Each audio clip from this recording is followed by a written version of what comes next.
Thank you for listening to Depictions Media Radio.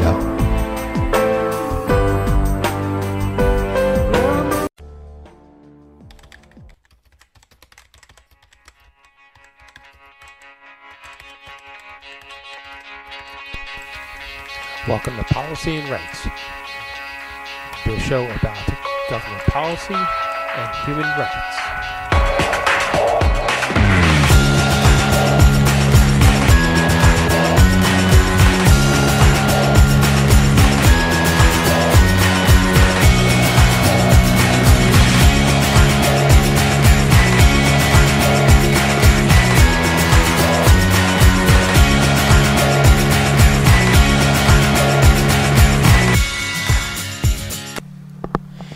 Welcome back to Policy and Rights here on Depictions Media Radio. I'm your host, Michael Clogs.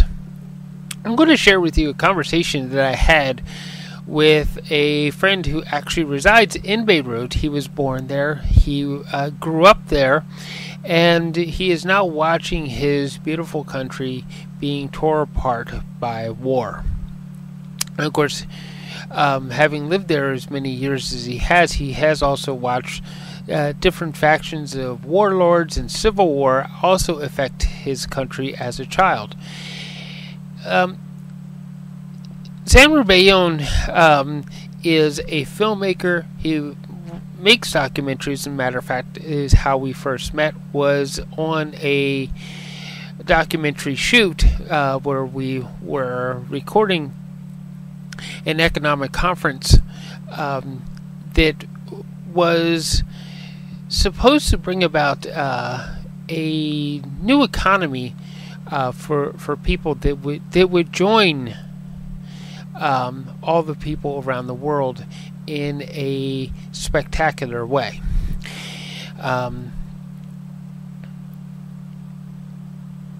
We heard a lot of ideas, and to this date, it has been a struggle to actually find a way so that everyone can have equality, not only financially, but also politically.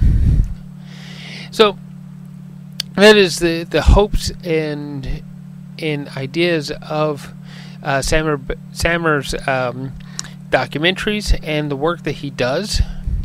And one of the reasons why he recorded a young lady at the time when he first met her, Maram, was 12 years old, and we're speaking about her now 9 years later because of what is happening in Lebanon today, that the Israeli Defense Force has crossed the borders in an invasion into Lebanon, and they're saying that, of course, their goal is to stop the Hezbollah and to stop others, the others from trying to harm their country. And as a result, whenever there is a war, and you're going to hear Samer say this also, that it is the civilian population, not the combatants, that pay the highest price. It is the civilian population that takes the blunt force of military actions. And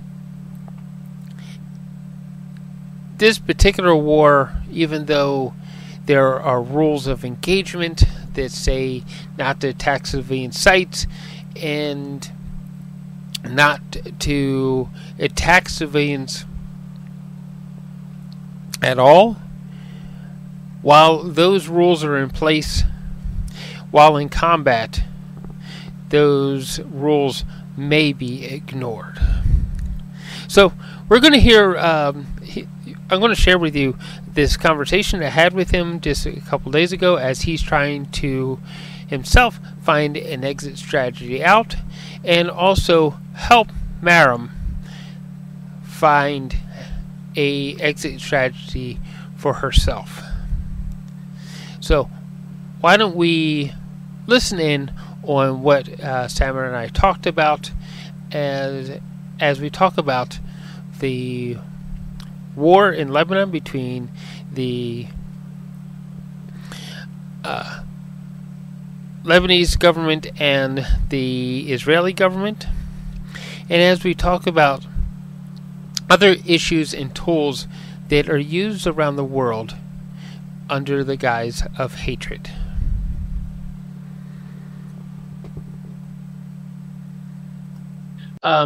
So I'm here today with Samer Bayoun, and he's actually in Beirut right now. You're trying to exit to, what is it, the United Kingdom or France? Is it? Well, my closest friend and I are looking for a legal way to leave Lebanon permanently. I have a Canadian passport; she does not. So we're looking for the best option to just leave the country. Yeah, yeah. And that seems like a wise decision at this point. Um, I mean, this wasn't happening in a vacuum. This could have been foreseen, couldn't it? Where Israel is deciding to cross the border and send troops. Well, yeah, we've been going through various collapses, or whatever you want to call them, for the past 5 years. It started with the economic collapse in 2019, towards the end of 2019, and then was followed up with the COVID lockdown and the Beirut explosion of August 4, 2020. And we all this time we just kept on saying, we'll just bear it out, Well, eventually things will get better, and things don't get better. Then October 7 happened, and we thought it was just going to be a limited thing, and here we are a year later. The Israelis have invaded Lebanon, and things are a lot worse, much worse. We're Beirut, Lebanon. Most of Lebanon is being bombed. The south is not livable anymore. It's more than 1 million refugees from the south, and these are Lebanese refugees. We're not counting the Syrian refugees or the Palestinian refugees back from the 40s. So yeah.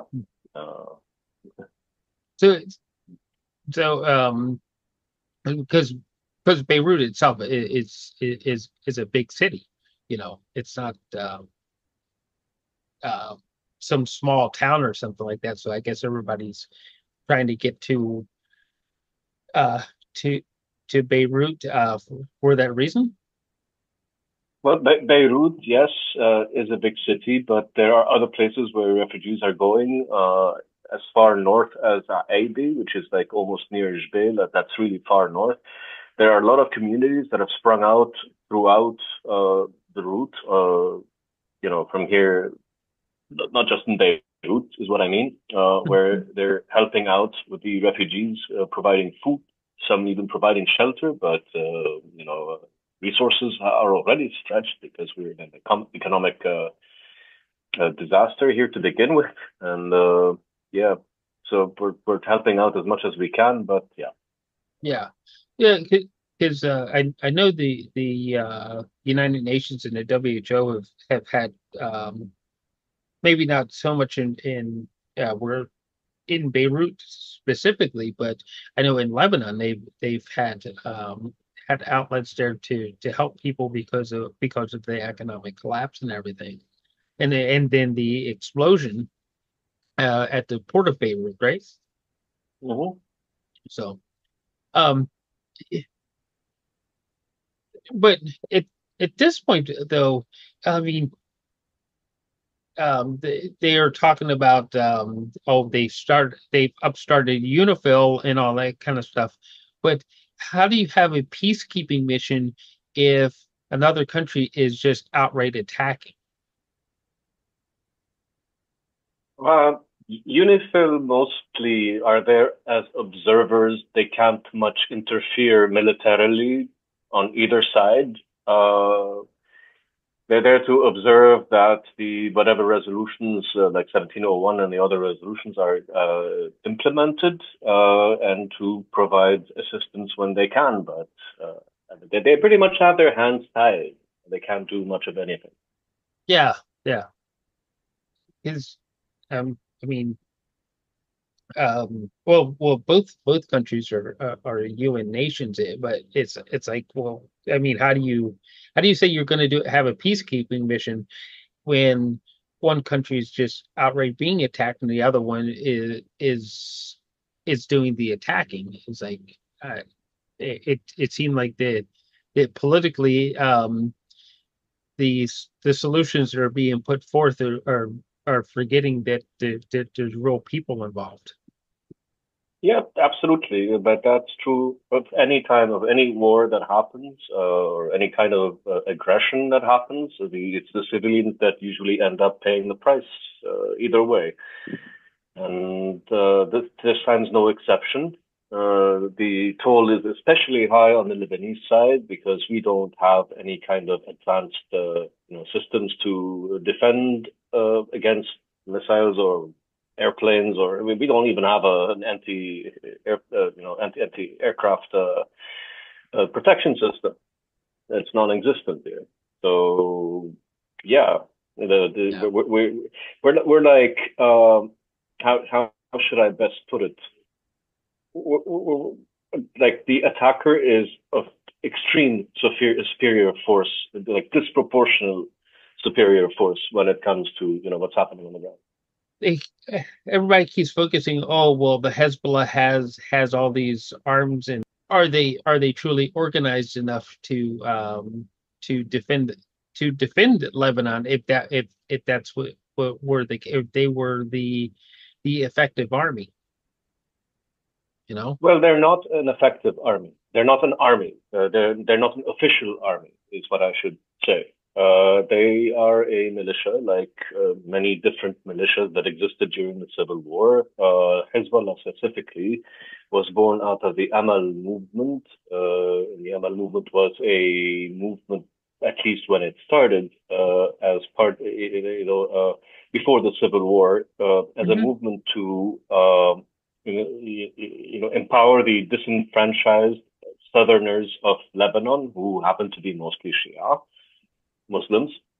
Uh, and then the Civil War happened, and everything went to hell, and all the political parties became militias that participated in the war, along with the warlords. The head of their parties, who are now, by the way, our current leaders, our current elite, our politicians. Hezbollah was an offshoot of Amal, and it only came into existence after the Israeli invasion of Lebanon, and specifically in Beirut, all the way to Beirut in 1982. Yeah. No. So They're not really a governing party at all. no, we are divided amongst 18 different sects, and each sect has one or two of its own political parties, and they're sometimes at odds with each other, but in essence they're all in cahoots with each other, and because of how corrupt they are already, and they're warlords. How less corrupt can that be, or warlords or whatever. So they've been robbing the public resources, or at least dividing them among themselves and their cronies. And this is one of the reasons why we've reached this economic collapse in 2019, and Hezbollah is part of all of that. Mm-hmm. No, and it was one of their storage units or whatever, that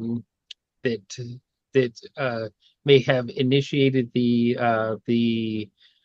ammonium nitrate that was at the port. Well, it's not per se their storage facility. It's more it's a storage facility at the port. Mhm. There are several parties that are in charge of the port, and several, of the cronies of the political parties that have been uh, benefiting a lot from the port, off the record, off the books kind of thing.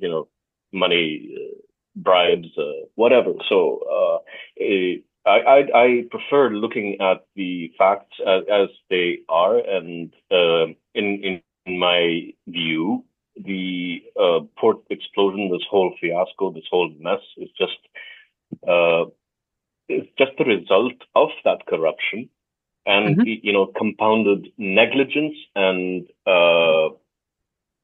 incompetence of the people that have been that are running the place. Uh, yeah. So because if we I can't see with the facts that this can be blamed on one party, and none of the political elite can be absolved of this tragedy, because they're all guilty. They all had a hand. They all knew about it. Nobody did anything about it. Yeah, you shared with me a video of of of of of a young girl. You have a probable exit out of the country.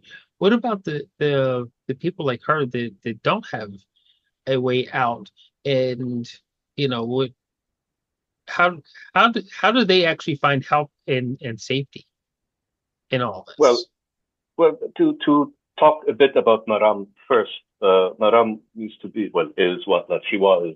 She's still alive, but she was a young flower seller in the streets of Hamra.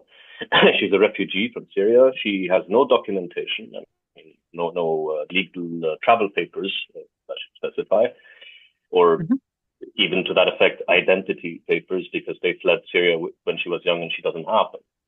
And at the age of 12, she was selling flowers on the streets of Beirut, and everybody knew her in the streets. And when it came time, I wanted to do something about refugees. I found her, and we had a conversation, and we shot this little documentary. And it was all about her hopes and aspirations for the future. One of her aspirations was to go back to school. I tried my best to help her get back to school, but that didn't work out because there's no funding. Nobody will take her because she's undocumented. Yada yada yada. I mean, there's a lot of corruption there as well. We talk about all the aid money that comes in from the United Nations and the international community for the Syrian refugees. A lot of that money is pocketed by the same politicians I mentioned earlier. I heard at that time people telling me, "Oh, but the United Nations is paying for them, and all the children can go to schools, but they don't want to." The fact is that only 50% of children had enough funding to go to schools. Yes, there's a proportion of them that don't want to go to school. Their parents won't let them go to school because they're benefiting from them in the sense that they're child labor, to put it Mhm. bluntly, as is the case with Baram. But she had, and her family had the will to actually, they wanted her to go and get educated. But Baram's story is, I mean, there's more to it than that. We shot this documentary in 2017. She was 12 at the time, and 2 years later, I wrote a script, and with my students, we shot another film with her. This time, a film, not a documentary, called Abandoned. It's about the a very gender biased citizenship law in Lebanon, which prevents women who marry any foreigner to pass on their citizenship to their children or their husbands.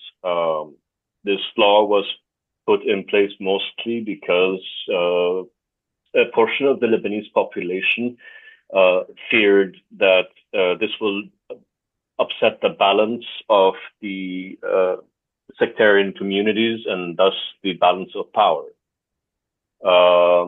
So obviously, naturally, they go after the women. If a woman marries another man, that means that's it. She has to follow the man's religion. So it's okay and permissible for men in this country to marry foreign women, but and pass on their citizenship, but not for women. The reason we chose Maram for this part is because at the end of the documentary, she says that one of her wishes is to become an actress if she ever gets to Canada. Canada's not on the table at the moment, or since then, for various reasons, because she's undocumented and there's no way to take her out anyway. That said, coming to now, there's a harrowing story about Maram, which we'll talk about in a bit later, but I'd like to answer your question first. I mean, the 15th, if I remember the correct number, the 15th Amendment or clause of the article of the United Nations Universal Declaration of Universal Human Rights stipulates that people should, humans have the right to move about anywhere they like, right? Within the borders of a country. And it does say, change one country to another. But that is not the case because of the visa system, especially Western visa system, which, let's say, favors people of the same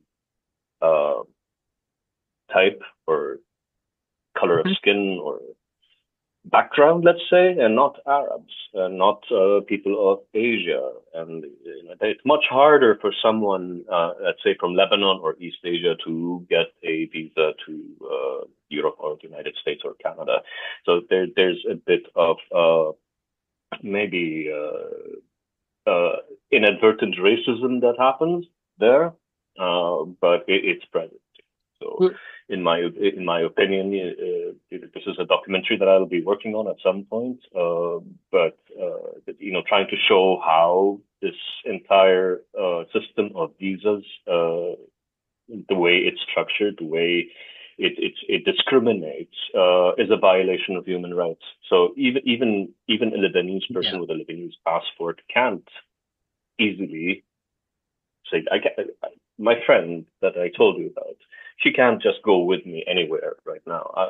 My Canadian passport, I can travel anywhere I want. And I've turned down, I haven't signed up for the evacuation order, for the evacuation process that's happening right now for Canadians, because I can't leave her and I can't leave my mom alone here. I can't take them with me. Right. So that leaves us with trying to find a means to do this more legally, which is why, we're aiming for maybe the UK or maybe Portugal. We're studying the matter. We're consulting with immigration experts and all that. Maram, on the other hand, has no papers. She has no passport. It's as if she doesn't exist. So she can't go apply for a visa to begin with. She can't go back to Syria to get her documentation. The situation there is not pleasant either for Syrians who escaped there, although a lot of them are going back now. I mean, there's some class. It depends on which side of the fence you were on, when this whole debacle started in Syria. But Maram's story runs deeper than that. I mean, she was here as a child back in 2016. She was 12 years old, and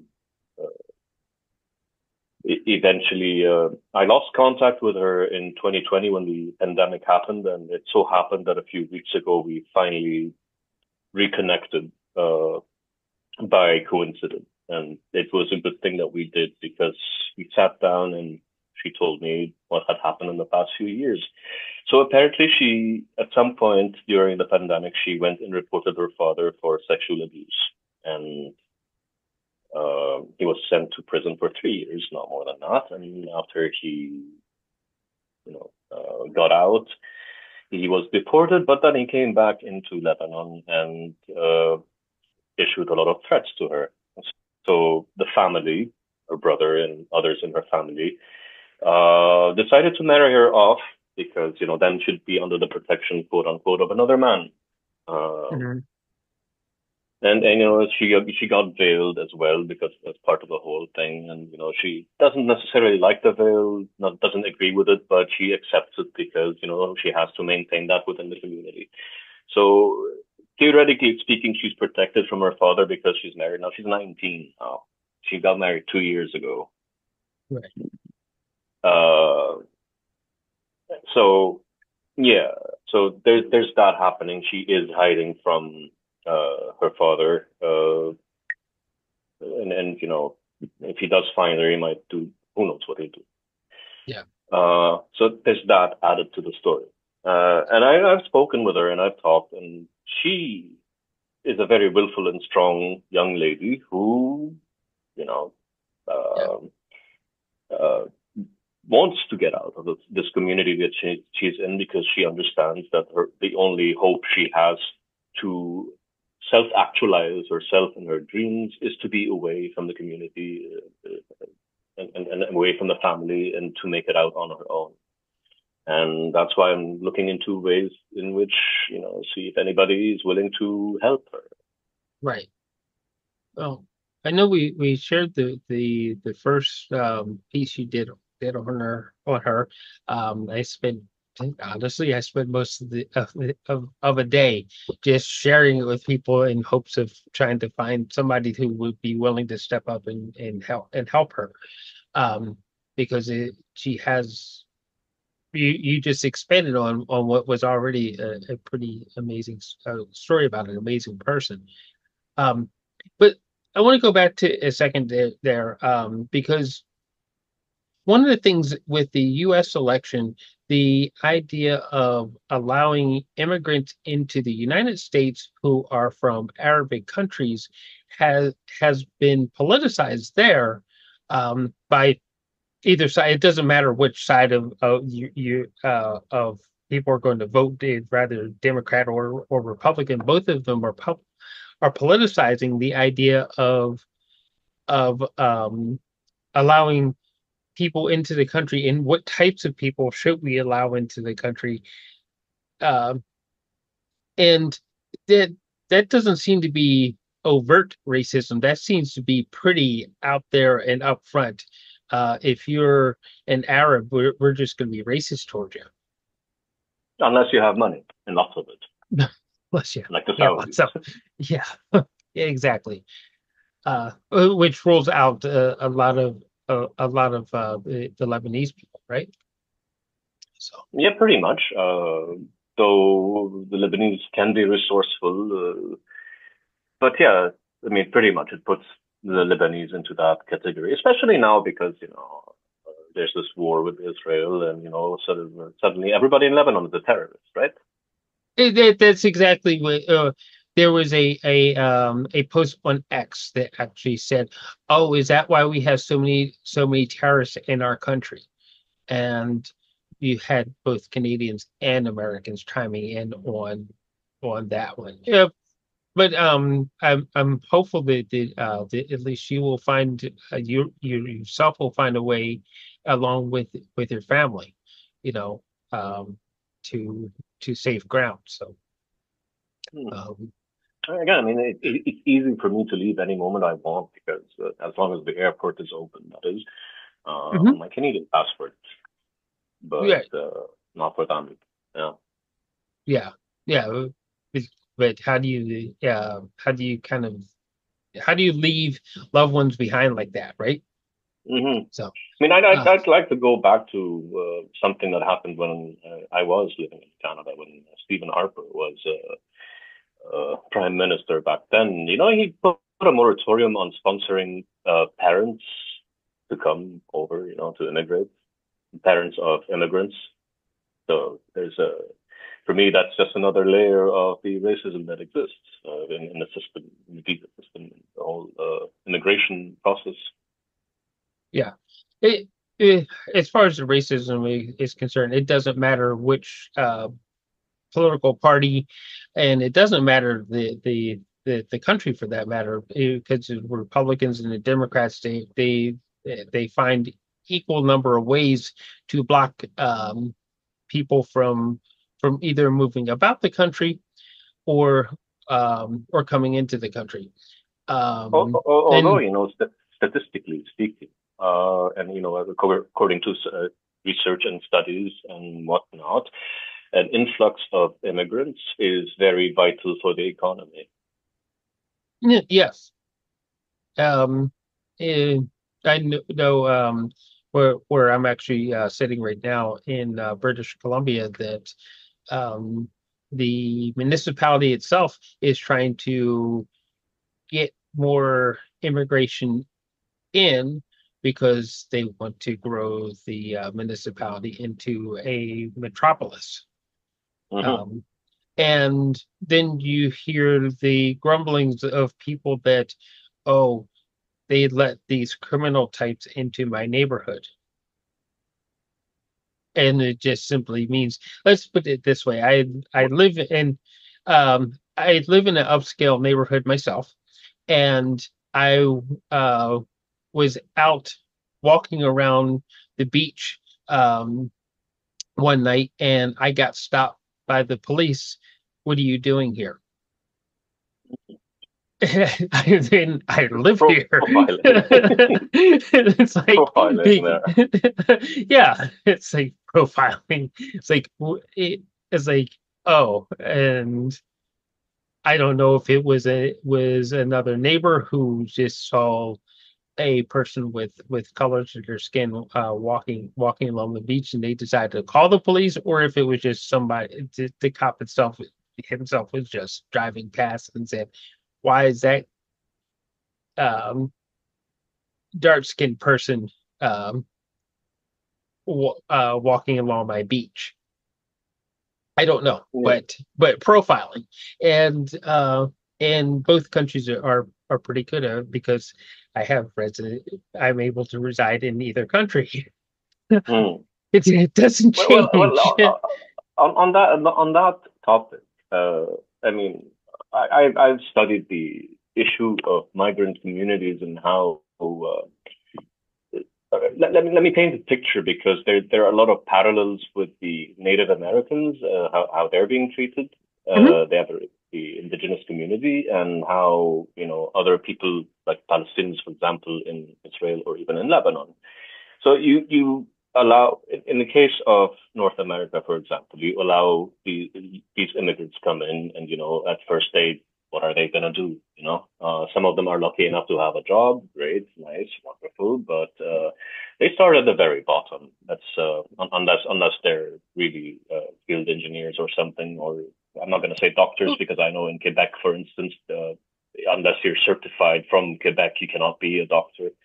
So a lot of doctors end up working as taxi drivers, right? So economically, they're restricted in maybe not overtly or directly or anything like that. So what else can they do other than live in similar communities and help each other out?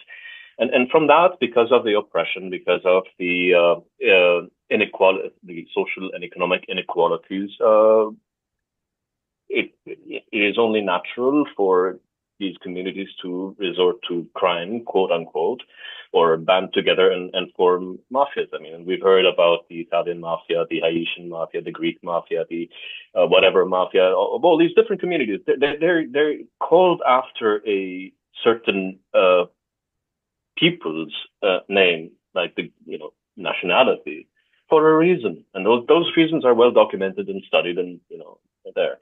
Uh, in the case of Palestinians, and I'm going to use the example of Lebanon because I know more about it, and I'll draw the parallel here with indigenous communities in North America. The Palestinians were kicked out of Palestine in the 1940s, and some of them came to Lebanon, and they were put in camps and not given any rights. They're not allowed to work. They're not given work permits. A lot of stuff happened under the table. Yes, right. Okay, great. They're not allowed to purchase property. They're supposedly only allowed to live in the encampment, but some of them do, especially those with money, do get out and do other things, but they are restricted. It's restriction. I mean, put a people like that we're talking about the 40s there, right? Yeah. It's more than 50 years now. These people still live in camps in really ugly conditions. There are open sewers. There's a lot of population density in these camps because in 50 years they've populated, they've grown, right, as a population. So my point being, when you treat people like animals long enough and call them animals and warn about them all this time, and deny them their rights and completely oppress them. What do you expect them to do in the end? Right. Yeah, that's a good point. So let me ask you this, because we are officially talking about Israel and Lebanon in the Middle East. So, and I will tell everybody listening that if you look hard enough, that you actually can find United Nations footage, news footage of um, people being interviewed as they were being forced out of Palestine and into areas like Lebanon, the camps that Sam was talking about. And some of them, the people interviewed, they're saying, oh well, we hope to be able to return back to their home in Palestine. And one of the reporters did ask the question, will they ever be allowed to return? He said, oh no, they're gone forever. This is now becoming a Jewish state, which leads me to the whole colonialism thing.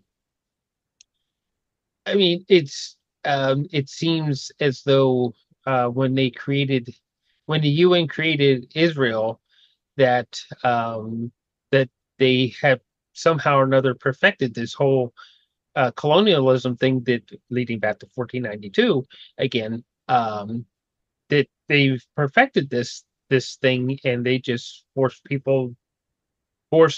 one group of people out and put another group of people in. As happened in North America prior, other places as well. Mm-hmm. So is this ongoing thing that Israel has a right to defend itself as a country? Are they trying to expand their borders? Well, with how they keep letting settlers encroach on the West Bank, and they haven't been doing that in Gaza because of security reasons, but they're taking over much more land, and these settlements many of them are illegal, and internationally they're illegal, yet they're being allowed. We in Lebanon, at least on the Lebanese side, there's always this thing where we know that Israel wants more of our soil and the water from the Litani River. I think there are some interviews with some Israelis that kind of point to that as well. I mean, at this point, more than 50, 60 years have passed. Israel exists. It's a reality. To be pragmatic, it exists. There's no way, that you're gonna. I do not advocate, for example, the reverse of what happened to the Palestinians, just to kicking out the Israelis to make room for the Palestinians. No. I don't think any of us would ever say that. No, but. Israel at this point, yes, when they say they have a right to defend themselves, I agree with that. Mm-hmm. But the best way for them to defend themselves is to make peace and to resolve the issue of the Palestinians, and to you can't keep beating everybody around you with your superior weaponry and all of that, and then when they fire something back at you or stand up for themselves, not that I, in any form or shape, agree with the tactics of or the entities Hezbollah or Hamas, for example. I do not agree with their tactics or ways of doing things in any form. No, October 7th should not have happened. No, it should not ever have happened. That was wrong. The most stupid thing. Yeah. Anyway. And the 200 missiles being fired, I guess it was a week ago. Tuesday from Iran, yeah. Was it Tuesday? Yeah. That's not advocating for peace either. No. I keep hearing this. We're firing all these weapons, but oh, we don't want a war. It's like, okay, what are those things falling on us? What does that indicate to us? The suburbs of Beirut are completely demolished. I'm not talking, they like entire blocks at this point of where there used to be buildings. There's nothing but rubble at this point, and they don't want to war. But either side, I mean, I can't speak for the other side, but uh, in any event, uh, what's happening right now, in my opinion, is just the patriarchal societies of the region are just, in a pissing competition. Hmm. That's the best way I can put it. I mean, here's Netanyahu at the United Nations General Assembly. The Lebanese side had secured, even with Hezbollah, an agreement for ceasefire, and apparently he indicated that he was for that as well. And then suddenly he goes up on a podium and declares, no, we're never going to stop. We're going to keep on bombing, and they bomb. They collapse 6 buildings. They bombed the hell out of 6 buildings. That's the only time I actually heard the bombs from where I was living. They were that strong. Wow. They collapsed 6 buildings just to get the head of Hezbollah. How many people were living in those buildings? They say, okay, Hezbollah using civilians as human shields, but the last time I checked, the Geneva Convention doesn't say that if there are civilians being used as shields, then you can shoot at them. Right. It doesn't say that at all. And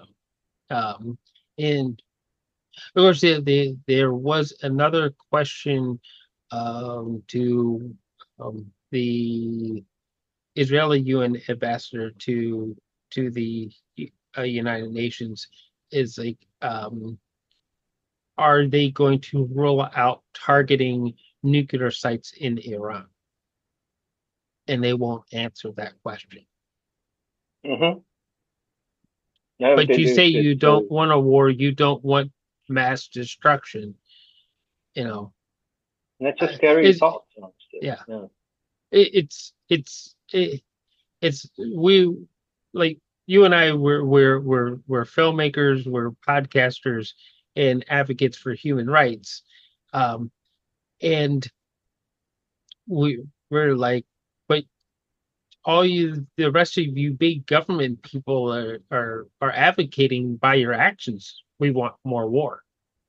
I mean, there's that. There are other dimensions to this as well. Other than the human factor, the human cost, the human civilian cost, because I really don't care about the fighters or the leaders on any side, because they all collectively brought us to the situation here where we have a humanitarian crisis and so on and so forth. But here's talk about bombing Iran's oil facilities as well, not just nuclear ones. God forbid if they do the kind of fallout we'll get if they do bomb the nuclear sites. But I'm thinking, okay, for the past few years, every year has been declared the warmest year ever on date. We have a climate crisis on hand, and here they are. For what reason other than, oh, look at us, we're strong, we're gonna bomb each other's oil facilities and burn more oil and increase the carbon dioxide emissions in around the world, and we want peace. I mean, both sides, they both threaten each other, but then go after each other's oil. So yeah, that is an excellent point.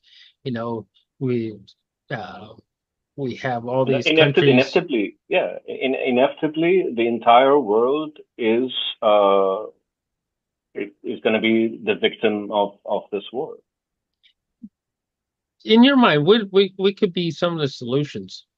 I mean, since we're at this, why don't we try to solve the world's problems in one podcast, right? Well, I think first and foremost, all nations should clamp down on their weapons manufacturers, the companies, corporations that manufacture weapons and, make a profit out of selling them to other places. The only outcome of such a business is to make war, and in order for them to make more profit. So that is the first thing that comes to mind. The other thing that comes to mind is, for nations to stop being so uptight about, visa control and security. And, if you want security, then maybe, the solution to all our problems is, are at hand. They're available, it's just the will, to end poverty, to end hunger, I know I sound like a hippie at this point, but, honestly, the solutions are there. It's just nobody wants to take that action because, the economy, my political base, all of that. It's this capitalist structure that has imprisoned our minds into thinking, there's no way of operating or functioning as economies other than, being like this, benefiting from war. Or in the case of the United States, for example, the privatized prison system, which, these are corporations that are profiting from crime by,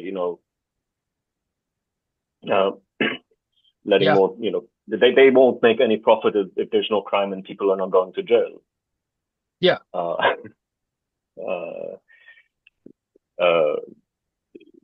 I'd like for the world nations, especially the Western nations, to stop paying lip service to, just for political points and electoral gains, to,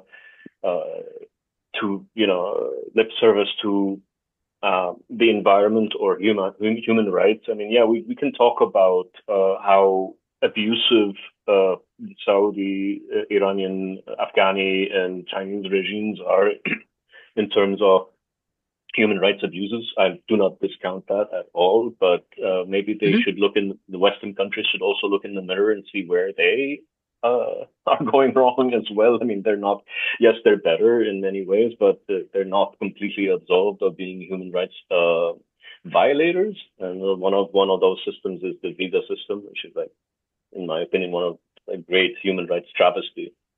Yeah. I don't think there's any country that is completely absolved of human rights violations in one way or another. It's not the absolution; it's the willingness to work towards fixing the problems that we're all seeing as equal. Mm-hmm.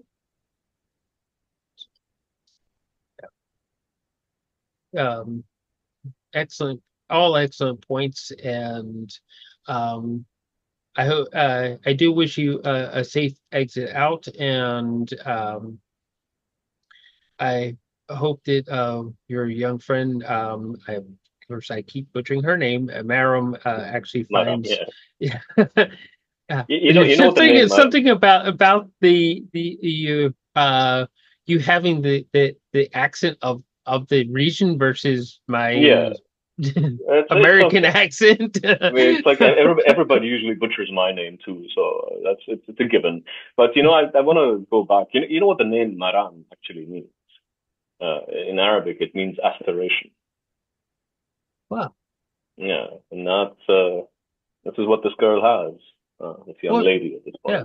A lot what of a beautiful name to give a person. Mm-hmm. Yeah. Yeah. So I wish you well, and thank you. And we will stay very closely in touch. And my hope is that we find another documentary to do together, because that was how we first met.